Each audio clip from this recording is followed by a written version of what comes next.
Mr. Jeffrey, we're finally getting ready to go. Well, I shouldn't say finally. We're getting ready to go test this.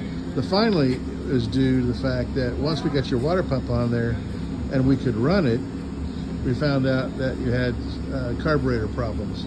And then the carburetor was not shutting off. So basically the carburetor would get filled with gasoline and then flood your engine out, make your exhaust.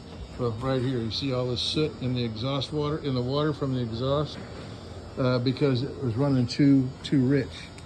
And the reason it was running too rich is because there was no control on the float level.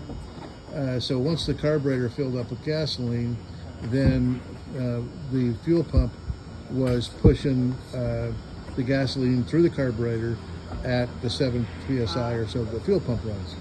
So okay, so then we got that problem fixed, and the fuel pump quit. The fuel pump was full of trash. We tried cleaning the trash out, and had one check valve that was not sealing properly.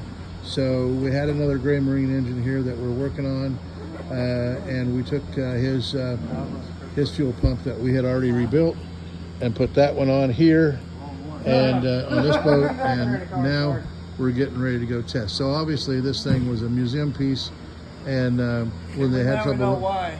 And now we know why it was a museum piece, is because it wasn't going to run.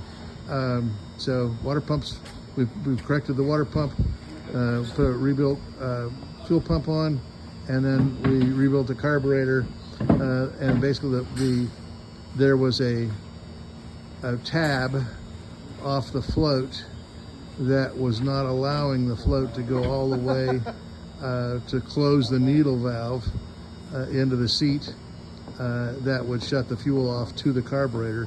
Even though the pump's running, there's a valve that just shuts off, and the pump that deadheads against that valve. But that valve was not shutting. So we've got all that corrected now. They're getting ready to go run it, and then of course we'll set you up for delivery just as soon as we know that it's not going to give you any trouble. All right, sir. Thank you.